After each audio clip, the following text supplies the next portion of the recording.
I barely slept the night after she showed up. Every time I closed my eyes, I saw her face. The same eyes I'd imagined on 1,000 strangers over the years. The same smile I had once begged the universe to let me see just once. Now it was here, and I couldn't even breathe. The next morning, I stood in the kitchen gripping a mug of cold coffee I never drank. My hands trembled, my mind spun. My husband, Tom, walked in, his brow furrowed. "You didn't come to bed," he said gently. "You okay?" I nodded, too stunned to speak. What could I even say? "Oh, nothing, dear, just that the daughter I mourned for 2 decades is standing in our guest room." Yeah, not exactly coffee chat material, but before I could think of a way to explain, the hallway creaked. She was awake.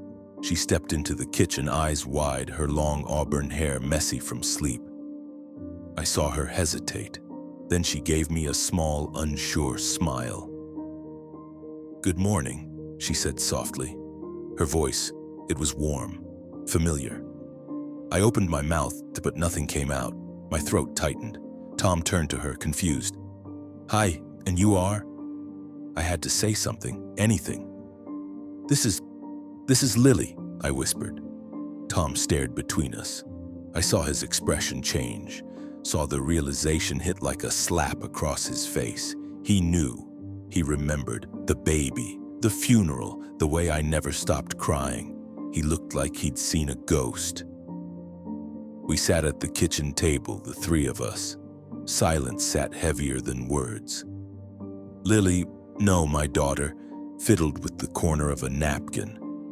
"I'm sorry I just showed up," she said. "I didn't know where else to go." "How did you find me?" I asked, my voice barely above a whisper. She looked up, her eyes shining with unshed tears. "I found an old journal in the woman's house, the one who raised me. There was a name, yours, and an address. I didn't even know if it was real." Tom cleared his throat. "Wait, are you saying—" "I'm your daughter," she said without hesitation this time. "And I was never supposed to know." I had to step outside. The walls felt like they were closing in. My lungs couldn't fill. The past 20 years slammed into me all at once. Tom followed. "She looks like you," he said. I nodded, tears stinging my eyes. "I know." We sat on the porch swing, and for the first time in years, Tom cried. "I thought we buried her," he said. "I held you through it. I grieved with you." "I thought so too," I said, my voice breaking. He looked at me. "So, what now?" I shook my head. "I don't know, but I have to know everything, every single detail inside." I asked Lily for more. "I was raised by a woman named Patricia," she began. "She always said she adopted me, but she never let me ask questions. She was strict, controlling, but she wasn't cruel, just secretive and scared." "Scared of what?" I asked. Lily looked down. "I think she knew something she wasn't supposed to know, and maybe someone helped her make me disappear." My heart stopped. "You mean someone at the hospital?"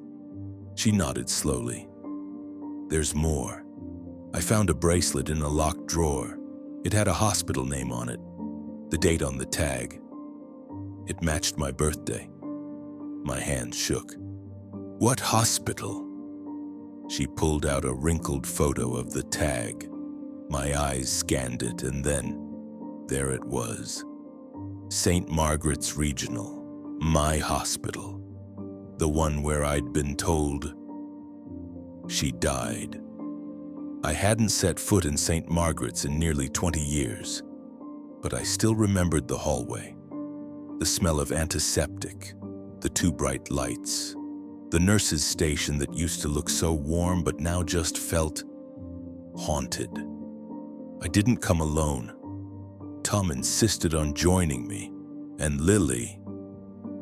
She sat in the back seat of the car the entire ride there, quiet, clutching that old hospital bracelet like it was a lifeline. When we arrived, I asked to speak with someone from records. It took some persuasion and a lot of old files, but eventually an older woman named Ellen came to meet us. She squinted at me, then gasped, "Julia!" My heart leapt. "You remember me?" She nodded slowly, her eyes welling. "Of course I do. You were sedated so fast after delivery. I always wondered why." I was off shift the next day, and when I came back, the whole case had been filed under complication due to infant death. But no one talked about it. "I was told she was stillborn," I said, my voice shaking. "But that's not true, is it?" Ellen's hands trembled. She looked over her shoulder, then whispered, "No, it never felt right. And now seeing her," she glanced at Lily, "I know I was right to be afraid." We asked for access to archived delivery records, but Ellen warned us many of them had been moved or misplaced during a departmental update years ago. Still, she helped us find a few nurses who'd worked that same night. One of them, a woman named Karen, had moved to a retirement home. We drove there that same afternoon. I don't know what I expected, certainly not what we got. Karen opened the door and froze. Her eyes landed on Lily, and I saw her go pale. "You look just like her," she whispered. "Like who?" I asked. Karen stepped aside, let us in, and then she told us everything. That night, there was a woman, dark hair. Looked like she worked for the hospital, but I'd never seen her before. She came into the maternity ward right after your delivery. I remember being confused, but she had clearance. Said there was a risk of infection and the baby needed to be taken to the NICU immediately. But there was no NICU call, and when I asked later, no one could account for the transfer. She and the baby were just gone. Lily gripped my hand tighter. Karen continued. When I asked questions, I got pulled into a disciplinary meeting, told to keep my mouth shut if I wanted to keep my pension. I swallowed hard. Do you remember the woman's name? She thought for a second.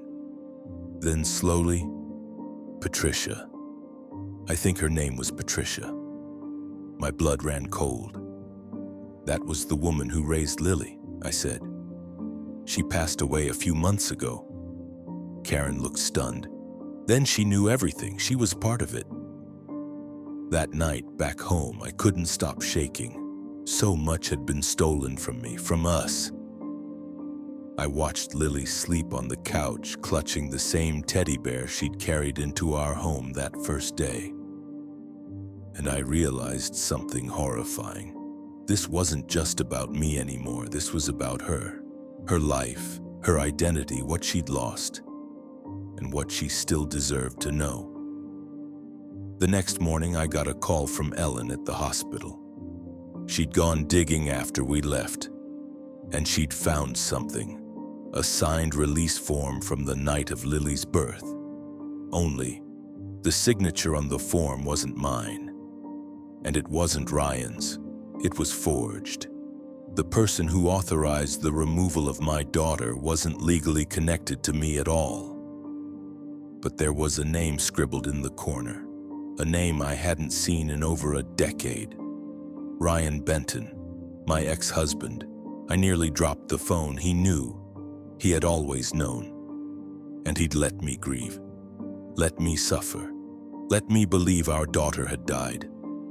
All while she was alive somewhere, raised by someone else.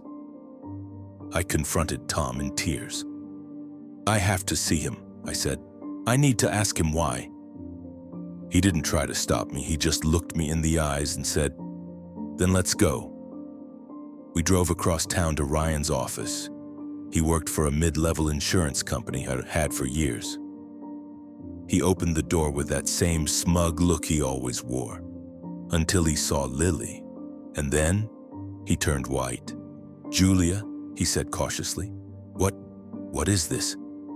"You tell me," I said, pulling the hospital form from my purse and slapping it onto his desk. "I found her," I whispered. "She's alive." His mouth opened, then closed. He sank into his chair. And after a long pause, he said just one word. "Damn." The lies were never about protecting me. They were about protecting himself. And now that I had the truth, he had nowhere left to hide.